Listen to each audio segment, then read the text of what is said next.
From Hollywood, it's Jimmy Kimmel Live. Tonight, Kiefer Sutherland, Bear Grylls, and music from Young the Giant with Cleo and the Cleatones. And now, as far as I know, here's Jimmy Kimmel.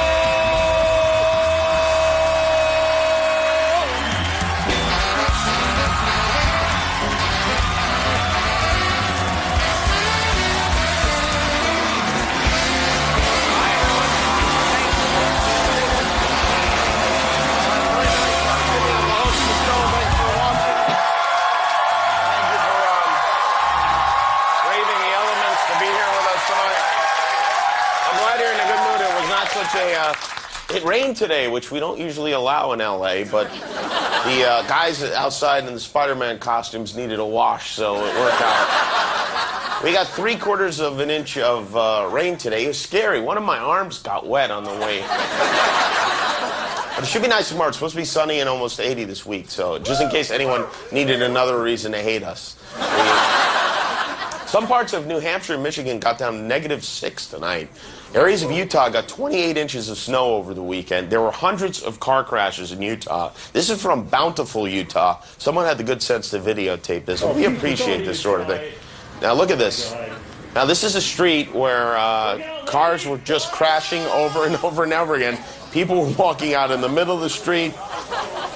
You know, the general rule is to accelerate as you steer into the skid.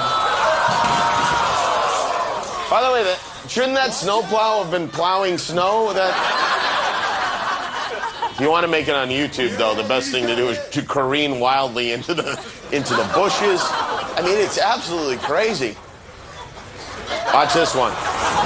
Boom. Anyway, it was the best episode of ABC's Winter Wipeout yet, I think. That's crazy. Hey, you know, the matchup for Super Bowl 46 is set. The New England Patriots will face off with the New York Giants in a rematch of Super Bowl 2008-42, I guess. I tell you what, I'm personally just glad we're finally going to get a chance to hear about the often overlooked New York-Boston sports rivalry, because the Giants are in their spot with a road win over the 49ers in San Francisco. This is pretty good. This is from ESPN's Sunday NFL Countdown show before the game. Former Minnesota Vikings wide receiver Chris Carter gave his thoughts on quarterback Alex Smith from, well, here, I'll let him take it. I feel a lot more confident about Alex since he settled in with Harbaugh when they get a major weapon. If you look at Steve Young and Joe Montana, their success was tied to the weaponry which they put around them. Now, you put the same type of weaponry around him, I'll have far more confidence. Right. See, that's where weapons grow, on a weapon tree. You put those around him, numerous weapons will sprout. The Baltimore Ravens lost a heartbreaker yesterday. Their kicker, if you didn't see it, missed an easy field goal, would have sent the game into overtime against the Patriots. Obviously, the players were upset, but I don't think any of the players were as upset as this Ravens fan we found on YouTube today was. That's like the worst luck ever. Are you kidding me, Get the out of Baltimore! You piece of You've been unreliable! Oh, say that! Get the out! Get the out! Get the out of my house right now! I don't want to hear shit from any of you! You guys are oh! Let's shoot for the pig, Chiefs, because Matt likes the Ravens! You and me. Get the out now! That's so Ravens. I've been there myself. I really wish, I wish we could make that guy our next bachelor. I know they probably wouldn't go for him. Instead of giving roses, get the out! The Patriots brought their big gun out to sing the national anthem yesterday. Hometown favorite Steven Tyler did the honors, and here's a taste, in case you missed it, of how that went. Oh, the land of the free! You know, I think the problem was he didn't make it his song. You got to make it your song, you know? What was he wearing, by the way? What kind of an outfit is this he has on? You know, I make a lot of jokes about Steven Tyler looking like an old woman, but he's not wearing bedazzled scarves. He looks like something you'd pull out of Elton John's shower drain. Honestly, something a grandmother would wear in Mahjong. After the games, Fox ran an episode of American Idol, and this was the highlight. It's time once again for Steven Tyler's Creepy Leer of the Night.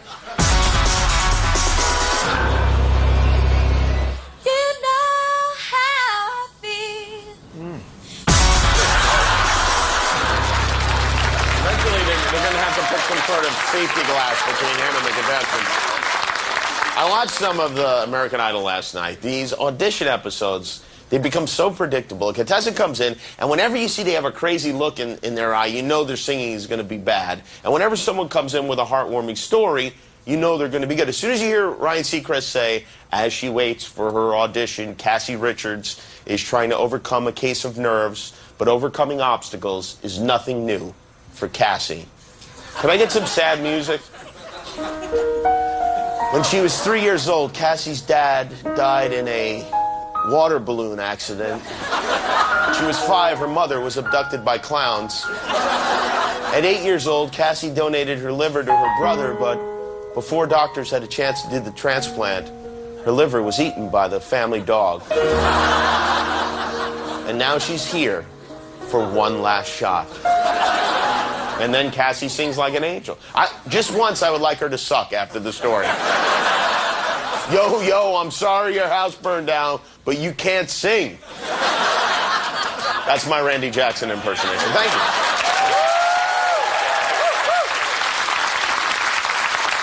I do them all. Tomorrow night I'll do my J-Lo. It's fantastic. Some of the contestants on this show are so bad they don't even sound human. I've seen animals on YouTube that sing better than some of these contestants on American Idol. And in fact, we put together a game to prove that. We're going to play a sound, and you have to guess whether the sound was made by an American Idol contestant or an animal on YouTube. It's a game we've cleverly titled Idol or Animal, okay?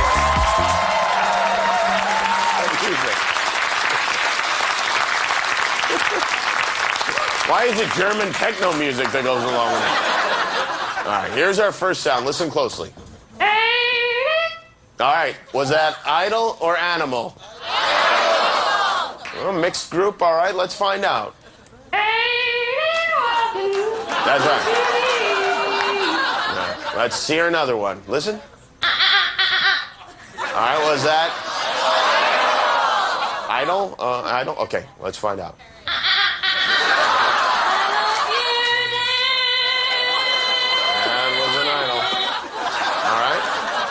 Noise number 3.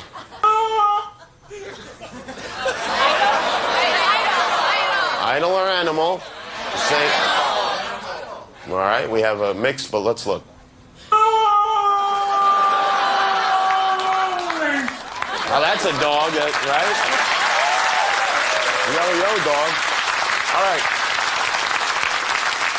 Again, let's hear the sound. All right, Idol or animal?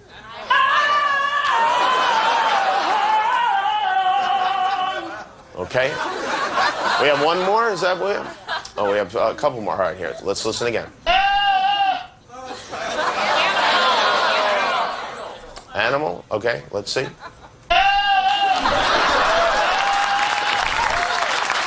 Pretty good at this. 2 more.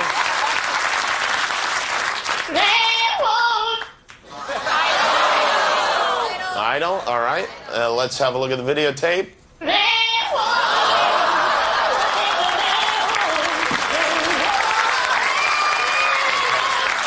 Parachute's up. And one more. We have one more. Idol. All right, you're saying Idol, and it is. I think that's kind of both. Both answers will be accepted. Hey, speaking of animals, a new episode of The Bachelor tonight here on ABC. Tonight, Bachelor Ben continued to tongue his way through a flock of desperate young women. He took them on a group date. They went horseback riding and fly fishing in Park City, Utah. During the date, a gal named Samantha pulled Ben aside to ask why she hadn't been getting much alone time with him. I don't know, I want to talk to you, obviously. because I've been on 3 straight group dates, and I don't know what that means. And I really would like that one-on-one time and see if that, if it can get further. I have such crazy feelings for this guy. I feel like I should already have a ring on my finger. Well, yeah. Needless to say, she was eliminated immediately. He didn't even wait for the rose ceremony. He cut her loose right there on the spot. One contestant who did get some one-on-one time with Ben was Rachel. She got to go on a helicopter ride. And to me, the most interesting part of The Bachelor is watching when the women who aren't on the solo date get together to say terrible things about the one who is.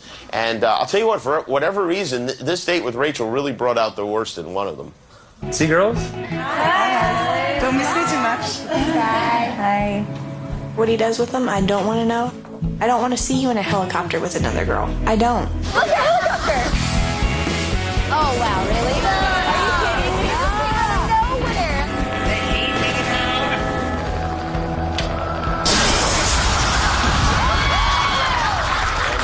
And that's a wrap on the season, I guess. By the way, some big news for Bachelor fans. The mansion that they shoot The Bachelor and The Bachelorette in is for rent. It rents for $2,100 a night, as do most of the former Bachelorettes, by the way. I said most. It's in Sonoma. It can be rented whenever they're not taping the shows. The property has 6 bedrooms, 9 bathrooms, and 8,000 square feet of crying space, if you're interested. And by the way, this is, $2,100 a night, not bad. I mean, keep in mind, this is the place where Jake Pavelka met Vienna Girardi. So, this is pretty great. This weekend, Showtime added a new member to their team of boxing analysts, a veteran judge named Chuck Giampa. And Chuck made his debut from the Palms Hotel in Las Vegas. And I think, honestly, I might have a new favorite sportscaster.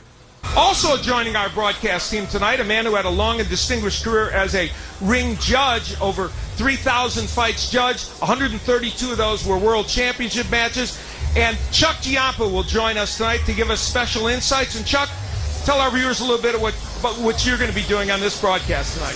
Thank you, Al. Tonight I will be taking you inside the mind of a judge. Tonight I'll be taking you inside the mind of a judge.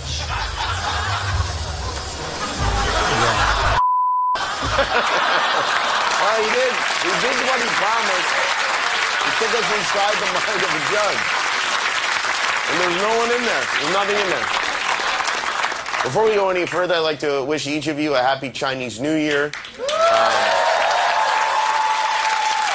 Last night, more than 1 billion people gathered in Chinese Times Square watching Chinese Ryan Seacrest banter awkwardly with Chinese Will.i.am. There were big celebrations in China last night, and this morning, the president of China, Hu Jintao, was nice enough to tell his people what their New Year's resolutions are going to be this year. You will all lose 5 pounds by March. You also resolve to get organized. Learn the harmonica. And be nicer to your mother-in-law. If you do not have a mother-in-law, one will be provided for you. That is all. All right, well, that seems reasonable. And one more thing, there's a big announcement from YouTube today. They announced they're now averaging 4 billion views a day. They've had a 25% increase in viewership over the last 8 months. Which makes me wonder, does YouTube get 4 billion views a day because people don't have jobs, or do people not have jobs because they're watching YouTube 4 billion times a day? It's a lot of views, 4 billion, but when you see videos like this, it really makes sense. This is footage of a Marine named Adam and his friend Alan. They went on the giant slingshot ride at the Magical Midway Park in Orlando. Adam was nervous about going on the ride, so what you'll see at the beginning here, he asks the ride operator to give him a countdown before the ride starts, and you'll also see that that request was ignored. Here we go. Bring double slaps. There we go. Here we go. Hey, can you give me like a countdown? You guys want a countdown before you go?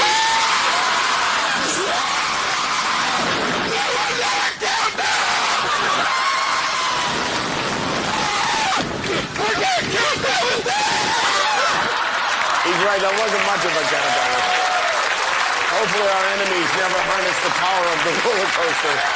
We have a good show tonight from Man vs. Wild. Bear Grylls is here. We have music from Young the Giant, and we'll be right back with Kiefer Sutherland, so stick around.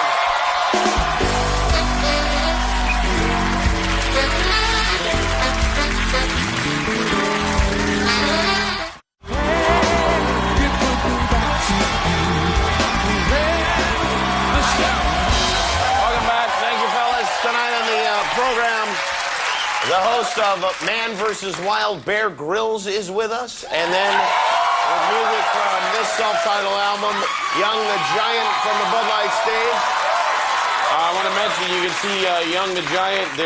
They've got a tour starting February 8th at the Fillmore in San Francisco if you want to see them live. Tomorrow night we'll be joined by Elizabeth Banks from Southland. Ben McKenzie will be here, and we'll have music from Mindless Behavior. And later this week, Cuba Gooding Jr., Andre Agassi, J.B. Smoove, Sarah Hyland from Modern Family, and we'll have music from Big Frida and from Seal too. So please join us for those shows. All right, it's been a year and 8 months since our first guest stopped saving the world, and it's a miracle that any of us are still alive. On Wednesday night, he returns to Fox with a new show called Touch. A special one-hour series preview airs Wednesday night at 9 o'clock. Please say hello to Kiefer Sutherland.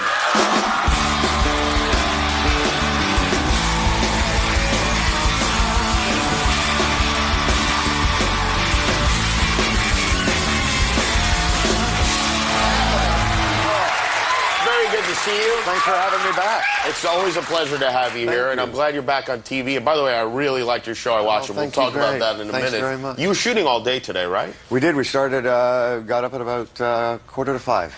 Wow. Yeah. You know, it's sometimes people I was will just say, walking in. On 24, I was in every single bit of that show, and maybe I should just kind of ease off a little, and you did not do that at all. Well, I was doing a play in New York, and I was sent the script. And when I found out it was a television show, I said, you know, I'm not quite ready to go back yet. And they said, trust me, you're going to have to read this. And so I did, and around page 30, I went, well, in the Jack Bauer vernacular, I went, damn it. Yeah. And because I knew I was going to have to, I wanted to do this. It's hard to complain, though, because like Bear Grylls, who's our next guest, he gets attacked by wolves and that sort of thing on his show. Yes. No, I've watched him jump out of a helicopter or two, right. And no, he's got a tougher grind than I ever did. Definitely. Are you that kind of a guy? Are you an adventurer or a camper or anything? Not really, no. I pretty much fake it. You do? Yeah. I think the last time I was camping, my oldest daughter wanted to try this Outward Bound program for summer. Okay. And part of the deal was at the end of everything that they learn, one of their parents has to go with them on this trip. And we climbed Mom's job, right? Yeah. We climbed about 3,000 vertical feet, and I showed up with all the proper equipment. I looked like the deal. And my daughter was 16 at the time. And after 3 days, I came limping out of the mountain with holding onto a stick, barely clinging to life, and she was as kind of light and effervescent as ever, and you were just like you were kicked my ass. Yeah, kicked my ass. So that was the end of my camping career. And so you don't do that sort of thing. You brought a photograph, and before I show this, I'd like to ask you to kind of take us through what was going on here. You were cooking? Well, yeah, I was talking to someone earlier, and they said, well, what are you going to talk about on Kimmel?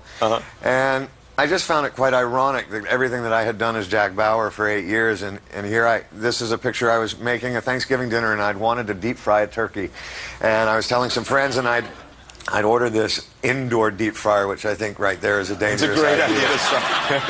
and I'm not very active on the computer. I'm not one of the 4 billion people that are on every day.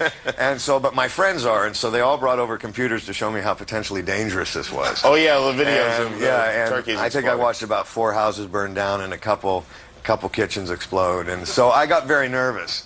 And the picture is actually what I ended up dressing up as to deep fry the turkey. And it worked. Why are you wearing Snoopy's outfit here? The Red Baron.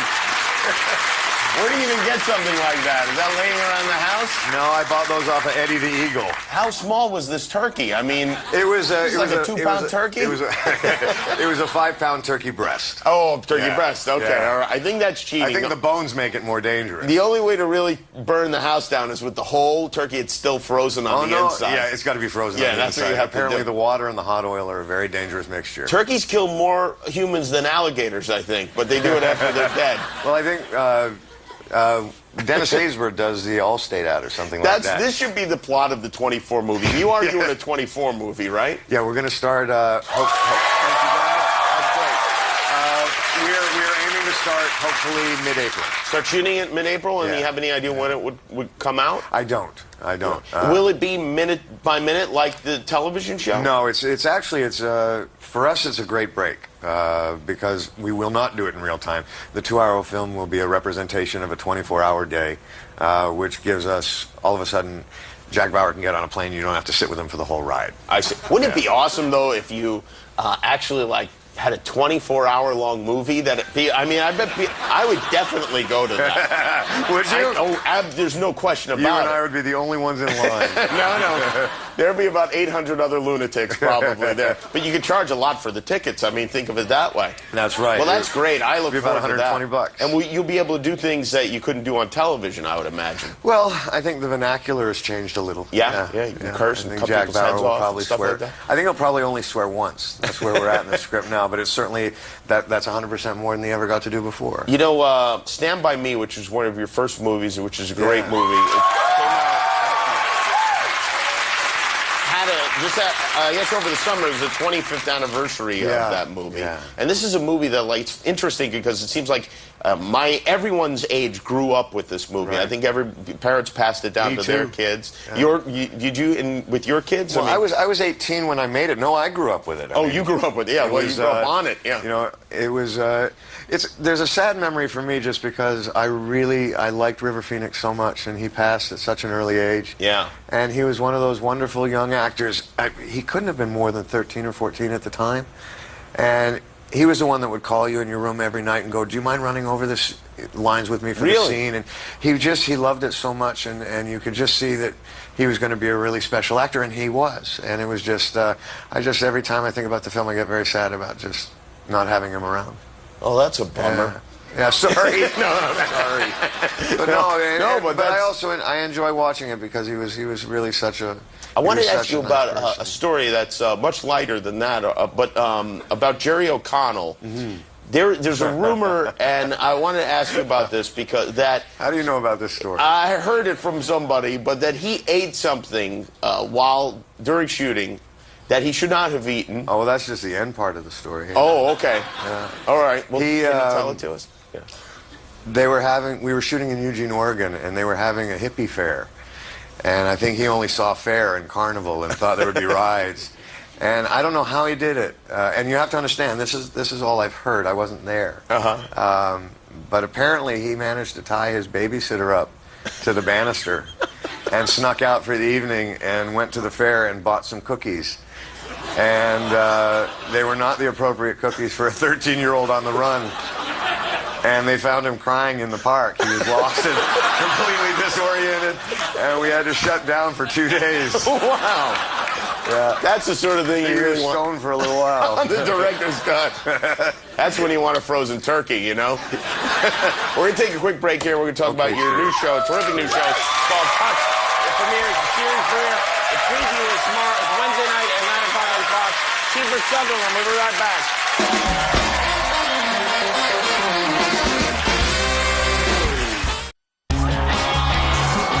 This week on Jimmy Kimmel Live, Elizabeth Banks, Cuba Gooding Jr., Andre Agassi, Ben McKenzie, from Modern Family, Sarah Hyland, and J.B. Smoove, plus music from Mindless Behavior, Big Frida, and Seal. Can't get enough Kimmel? Find highlights and more at abc.com. Get some sleep.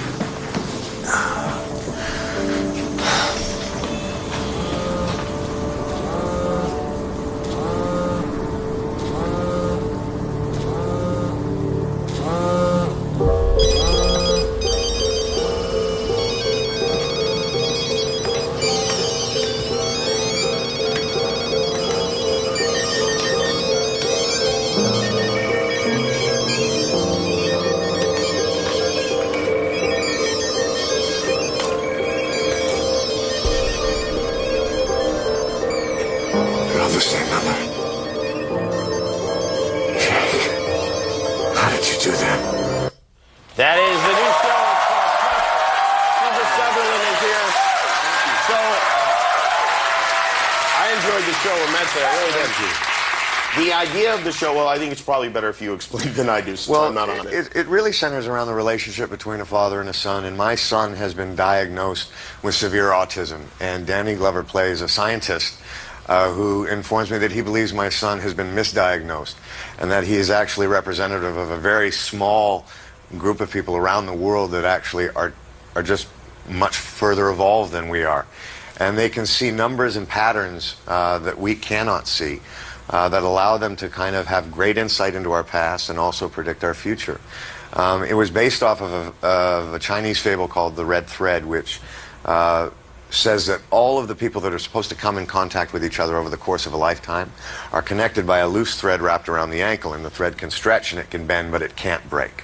And we in our society have broken that thread, and my son is using me to try and put all the pieces back together the way they should be. It's very good. It's very interesting. And so you're launching it in an unusual way, because you're going to give a preview of the show, but then we're going to keep airing it until it works. The show doesn't come on until March.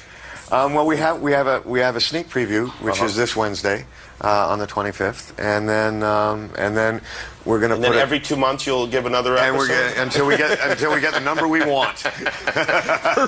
Yeah, it's a great plan. It's commitment. And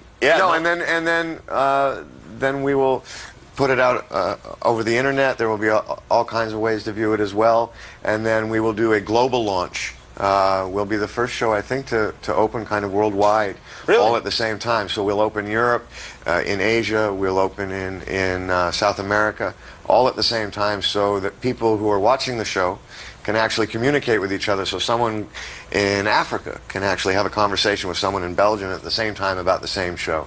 And normally that's been very difficult to do because of time zones, et cetera, et cetera. So will we actually on in the middle of the night in some of the countries? Well, no, it won't. Not at the same hour. Within the same 3 days. Guillermo, will you get us some paper and some pens, because we have to figure this out?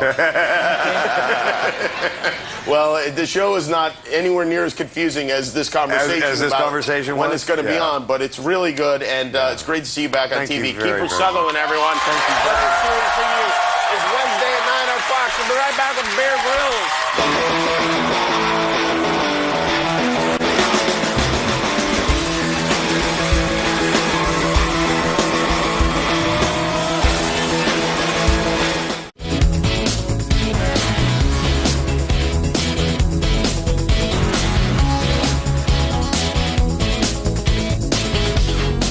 The Jimmy Kimmel Live Concert Series, sponsored by Bud Light. To stream off-air performances and other music videos, go to JimmyKimmelLive.com. Welcome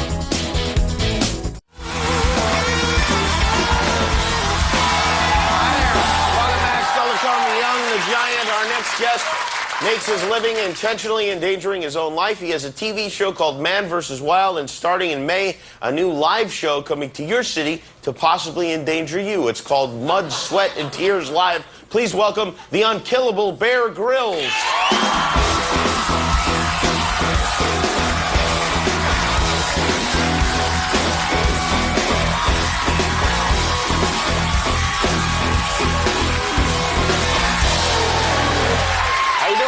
Yeah, good. Surviving. Thanks for coming. At least I'm not under your desk this time. Yeah, that is nice. Well, I guess it's You're still putting the gum under there. And... Yeah. We did a little something for those who didn't see it months ago, where you were trapped under my desk, but you escaped. Well, I was doing a show under there. Yeah, that's right. How are you? How's everything going?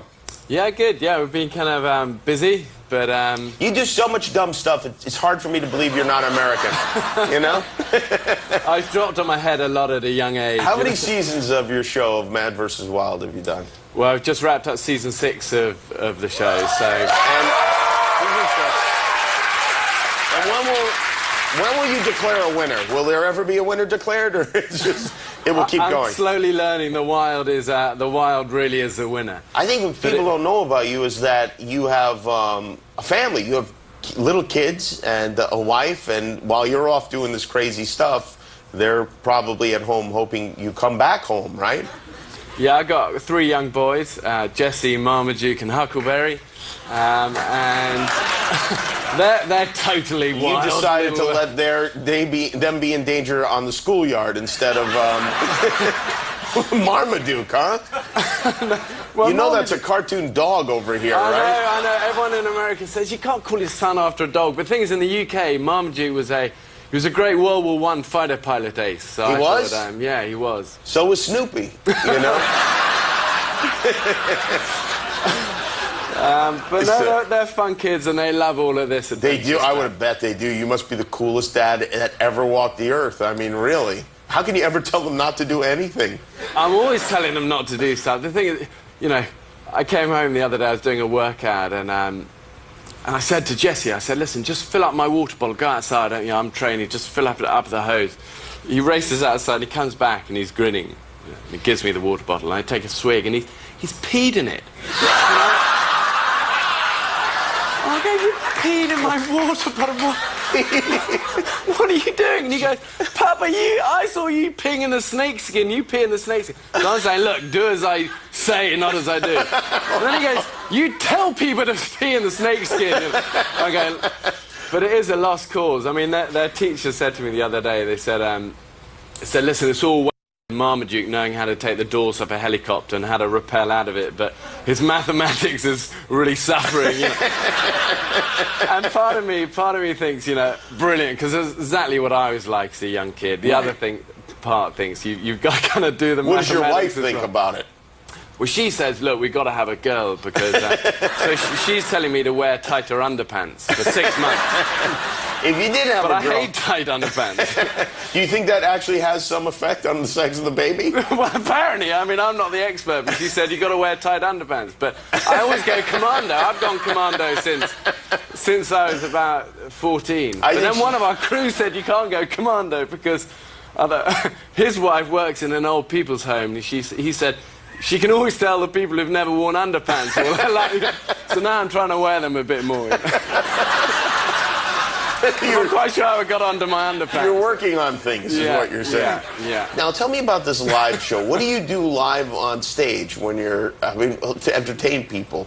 Do you it's been fun. We took it to Australia, and we've been back there. We're going to the UK, and we come here in May. BearGrillsLive.com, tickets available. But it's fun. We swing from the rooftops, throw snakes around, talk about real past snakes. Expeditions. Yeah, real snakes and Everest and military stuff, and then all the kind of how Man vs. Wild came about. I get people up on stage, teach them how to do things, teach them how to make fires. Do the snakes like being thrown around in the show?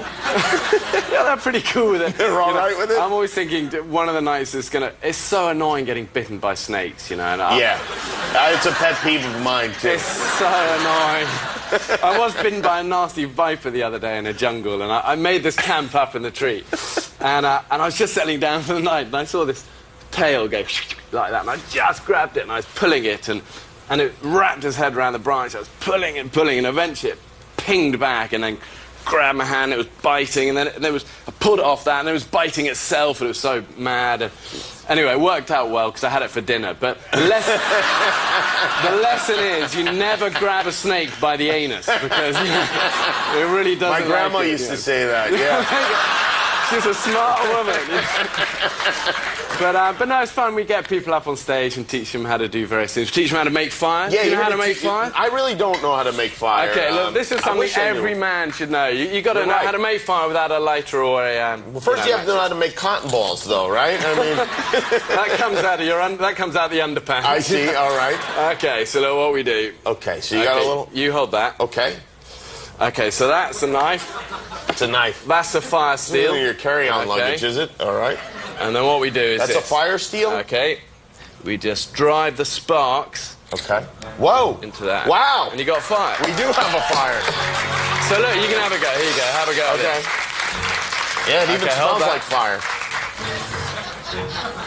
Okay. And what's the idea here? What am I doing? So you hold that like that, and then just drag it. Here you go. Turn it the other way. That's it. And then pull the fire steel. Okay. Stand back. Go. Everybody stand back. I'm about to pull the fire steel. Fire steel was my nickname when I was in college. Just remember, my 3-year-old age Huckleberry does this in a whistle. Yeah. Well, maybe I shouldn't even try then. All right, here we go. Okay.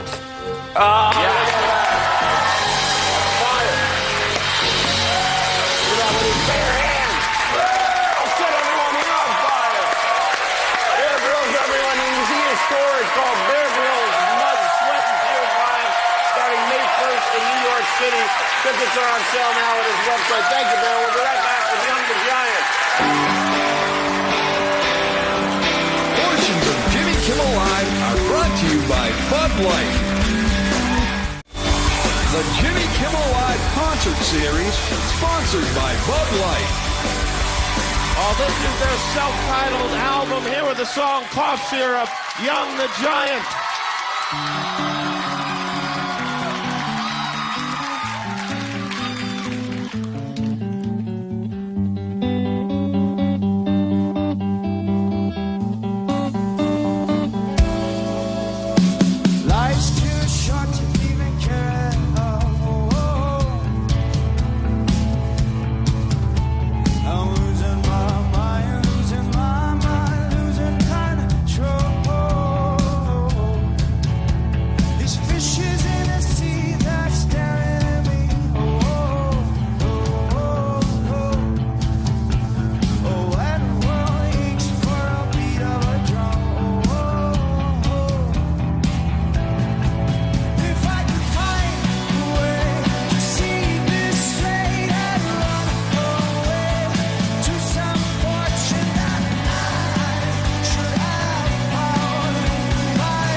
thank Kiefer Sutherland. I want to thank Bear Grylls. I want to apologize to Matt Damon. We ran out of time for him tonight. Tomorrow night, Elizabeth Banks, Ben McKenzie, and music from Mindless Behavior. This is their self-titled album. Played us off the air with the song Apartment. You can see the full performance at JimmyKimmelLive.com. Once again, Young the Giant. Good night.